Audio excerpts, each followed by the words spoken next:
Hello everyone और welcome to the UGC NET Adda 24/7। क्या आप दिसंबर 2023 का अटेम्प्ट क्वालिफाई करना चाहते हैं और आप चाहते हैं जेआरएफ को क्वालिफाई करना इसी दिसंबर 2023 में?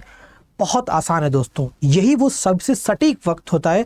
अगर आप यहाँ से अपनी प्रिपरेशन को, अपनी जर्नी को स्टार्ट करते हैं, विश्वास करिए दोस्तों, जेआरएफ आपका बनेगा। पिछले वर्षों में, पिछले अटेम्प्ट जून में मैंने जेआरएफ बच्चे को क्वालिफाई करवाया, यूजीसी नेट क्वालिफाई कराया।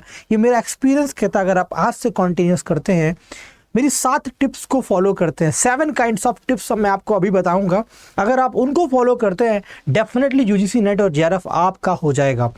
इस पूरे 7 टिप्स के लिए वीडियो को आपको एंड तक देखना होगा। स्टार्ट करते हैं इस पॉइंट को।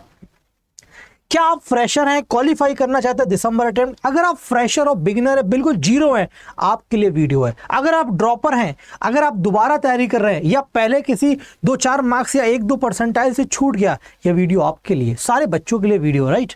आइए, पहला पॉइंट जो मैं 1 बाय 1 बातचीत करूंगा, वो 7 पॉइंट्स कौन से हैं, 7 टिप्स कौन से हैं जो आपको, फ्रेशर्स को, बिगिनर को, ड्रॉपर को और जिनके 1-2 परसेंटाइल से रह गए, उनके सबके लिए वो एग्जाम क्वालिफाई कराएगा, यानी आपको क्रैक करवाएगा जेआरएफ।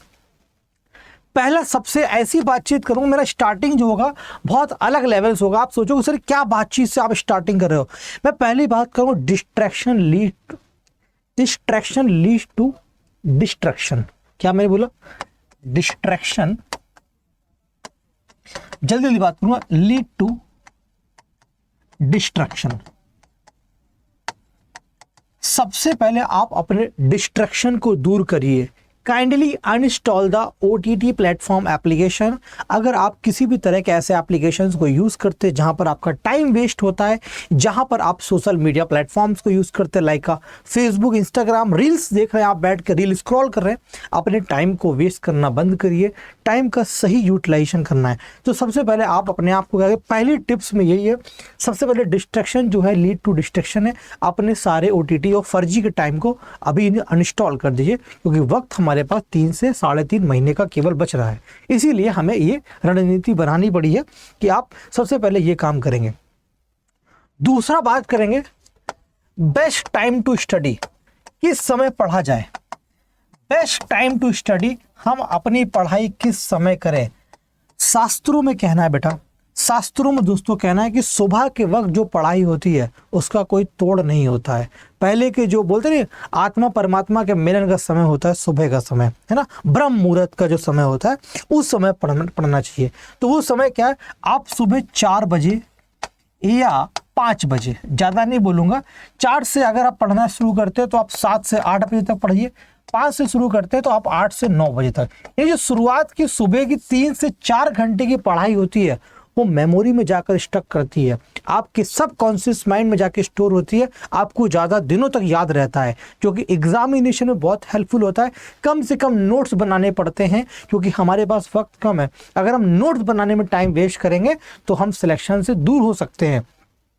तो हमें ऐसा पढ़ना है, एक बार, अब की बार, आखिरी बार, एक बार ऐसा पढ़ना है कि वो उसी टाइम हमें याद रह जाए। तो उसके लिए बेस्ट टाइम है सुबह पढ़ने का, ब्रह्म मुहूर्त का समय। वैसे पढ़ने का तो टाइम पूरे दिन का है, लेकिन मेरी जो एनालिसिस है, आत्मा परमात्मा की एनालिसिस है, बेस्ट गुरुजनों की एनालिसिस है, सुबह के वक्त पढ़ते। और जब सुबह के वक्त आप पढ़ते 3 से 4 घंटे, तो पूरा दिन आपको लगता है आपके पास, आपको बहुत सारा टाइम है। अभी आपने समय, पूरे दिन का थोड़ा सा समय लिया और आपने बहुत पढ़ाई किया, ठीक है। और ये चीज आप कब कर पाओगे? आप सुबह पढ़ाई कब कर पाओगे? जब आप रात को समय से सोओगे। जब आप रात को समय से सोओगे, रात को समय से नींद लोगे, तभी आप ये सारी चीजें पूरी कर पाओगे। रात को समय से नींद कैसे ले पाओगे? जब आपके पास डिस्ट्रैक्शन, लीड टू डिस्ट्रैक्शन नहीं होगा। जब आप OTT या कोई भी रील नहीं देख रहे होंगे, तो रात को जल्दी सोएंगे, सुबह जल्दी उठ पाएंगे। ये दूसरा टिप्स आपको फॉलो करना है। तीसरी बातचीत पर आते हैं, आपको स्टडी स्पेस बनाना है बच्चों। ये जो हम पॉइंट्स बताएंगे, बिल्कुल एग्जाम को प्रिपेयर करने के बहुत सटीक पॉइंट है। आपके पास स्टडी स्पेस होना चाहिए। क्या आपको स्टडी स्पेस है? स्टडी स्पेस का मतलब क्या है? जिस रूम में आप पढ़ रहे हैं, उस रूम का पहले तो माहौल बनाइए, उस रूम का, स्टडी रूम का माहौल बनाइए, यानी वहाँ का एनवायरनमेंट रखिए। वहाँ का एनवायरनमेंट बहुत तगड़ा होना चाहिए, बहुत ही पॉजिटिव एनवायरनमेंट होना चाहिए। और पूरे घर में जहां भी आप रहते, गांव शहर कहीं पर भी आपका जो रूम हो, कोशिश करें वहां पर सनलाइट आती हो, सनलाइट आती हो, प्रॉपर वेंटिलेशन हो, एयर वगैरह आती हो, और रूम में एक पॉजिटिव वाइब्स का माहौल होना चाहिए। ऐसा नहीं रूम बंद कमरे के अंदर पड़ा हुआ है, वो नहीं है तो एक मजबूरी है। अगर ऑप्शंस है तो रूम ऐसा लो जहाँ पे लाइट्स वगैरह आती हो, सनलाइट, सूरज की रोशनी है, थोड़ा पॉजिटिविटी का फील कराए, ठीक है। तो अब क्या, स्टडी स्पेस जो आपकी टेबल है बच्चों, वहां पर केवल रिलेटेड टू वही चीजें होनी चाहिए जो आपकी स्टडी से रिलेटेड है, आपके गोल से रिलेटेड है। केवल आपको वही बुक्स और वही मटेरियल रखना है। ऐसा नहीं है उसी पे खाना रख दिया है, उसी पे कपड़े रख दिए हैं, उसी पर एक्सटेंशन बोर्ड रखा है, जाने क्या क्या सामान वहां रखा है। अनवांटेड सामान नहीं रखना है, अपने आप को डिस्टर्ब नहीं करना है, माहौल को बहुत ही पॉजिटिव रखना है। क्या करना है, माहौल को बहुत ही पॉजिटिव करना है, ठीक है। तो स्टडी स्पेस को बहुत ही अच्छा रखना है। चौथे पॉइंट की अगर हम बात करें, हमें रेगुलर ब्रेक लेना है। क्या करना है, हमें जो पढ़ाई करनी है वो रेगुलर ब्रेक लेना है। रेगुलर ब्रेक यानी पीरियोडिकली पढ़ाई करनी है। कैसे करनी है, पीरियोडिकली ब्रेक लेना है, ब्रेक ब्रेक में पढ़ना है। आप बहुत ज़्यादा लंबी स्टडी ना करें, पता चला 4 घंटे तक पढ़ाई कर रहे हैं, 6 घंटे तक टेबल से चेयर से उठ ही नहीं रहे, 3 घंटे लगातार बैठे, नहीं। आपको बहुत ज़्यादा मैक्सिमम 40 से 45 मिनट और मैक्सिमम 1 घंटे का लगातार पढ़ाई से ज़्यादा नहीं करना है। 1 घंटे लगातार पढ़ाई करने के बाद आप 15 से 20 मिनट का ब्रेक लीजिए। 1 घंटे की लगातार पढ़ाई के बाद 15 से 20 मिनट का ब्रेक लीजिए। इस ब्रेक में आपको क्या करना है, ऐसा नहीं कि 1 घंटे पढ़ ले 15-20 सो गए, पता लगा 2 घंटे बाद उठ रहे हैं, जितना पढ़ा नहीं उससे ज़्यादा सो लिया, आराम कर लिया। नहीं, आराम भी उतना ही करना है जो हमारे माइंड को रिलैक्स कर सके, हमको फ्रेश और फ्रेशनेस फील करा सके।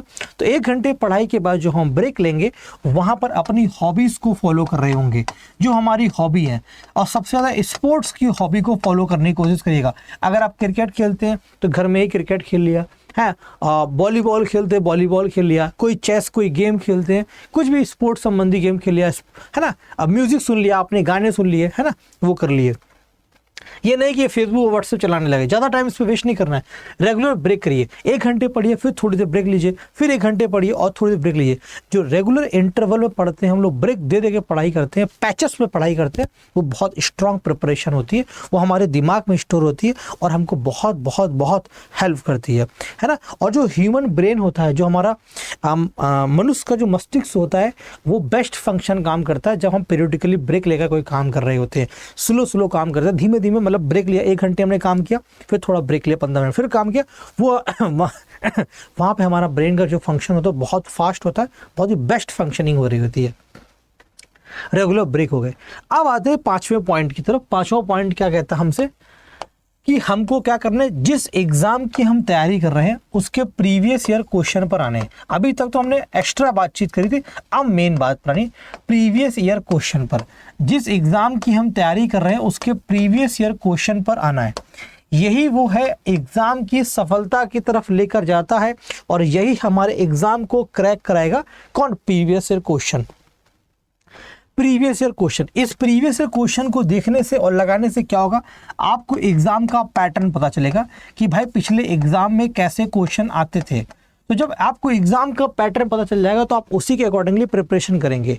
आप अपना जो कोर्स पढ़ रहे हैं, जो आप 3 महीने की तैयारी में जो नोट्स बना रहे हैं, शॉर्ट नोट्स बना रहे हैं, जो वीडियो फॉर्म में कोर्स देख रहे हैं, आपको पता रहेगा यही पर्टिकुलर टॉपिक पढ़ना है और ये टॉपिक छोड़ देना है। कैसे पता चलेगा, वो हमें प्रीवियस क्वेश्चन PYQ डिसाइड करता है कि हमारा एग्जाम पैटर्न बताता है कि हमारे क्वेश्चन कैसे आते हैं, हमको क्या छोड़ना है। बच्चों, ये छोड़ने की कला केवल टीचर के पास नहीं होती, ये स्टूडेंट्स के पास होती है जब वो PYQs देख लेता है। दूसरा, यहाँ से जब PYQs देखेंगे आप, तो आप यहाँ पे अपने आप को सेल्फ इवेल्युएट भी कर पाएंगे।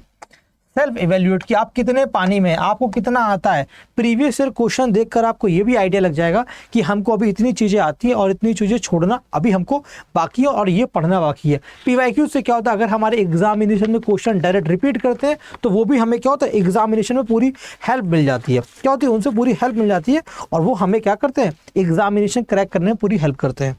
5वां। छठा बात करते हैं हम लोग रिवीजन की बात करते हैं। रिवीजन, जितना ज़्यादा आप मल्टीपल टाइम रिवाइज कर सकते हैं, जितना आप मल्टीपल टाइम रिवाइज करेंगे उतना ही ज़्यादा आपका कॉन्फिडेंस बढ़ेगा, आपकी एक्यूरेसी बढ़ेगी टुवर्ड्स द क्वेश्चन सॉल्यूशन में, और आप ज़्यादा कॉन्फिडेंस महसूस कर पाएंगे। जब हम रिवीजन किसी चीज़ को ज़्यादा करते हैं तो हमारे दिमाग में वो स्टोर होने लगता है, और जब दिमाग में स्टोर हो जाएगा तो हम एग्जामिनेशन में भूल नहीं पाएंगे, कॉन्फिडेंस बना रहेगा। जो पिछले 2 महीने में पढ़ा वो आज भी हमको आता है, तो नई चीज़ें पढ़ने का भी टाइम मिल पाएगा रिवीजन करने से। रिवीजन नहीं करेंगे, पढ़ाया भूल जाएंगे, तो कॉन्फिडेंस नहीं बन पाएगा, हम नई चीज़ नहीं पढ़ पाएंगे, पुरानी चीज़ तो भूल जा रहे हैं, तो नया कैसे पढ़ पाएंगे। तो उस मैसअप में हम क्या फ्रस्ट्रेशन की तरफ या डिमोटिवेशन हो जाता है जब हम रिवीजन नहीं करते। रिवीजन करने से डिमोटिवेशन कभी नहीं आता है, क्योंकि हमें पता है जितना हमें पढ़ा उतना आता है, जितनी मेहनत करी उतना आता है। जब आप किसी भी इंसान की नौकरी लगती है, उसको जो सैलरी मिलती है वो अपनी सैलरी से अधिकतर खुश रहता है आदमी। क्यों?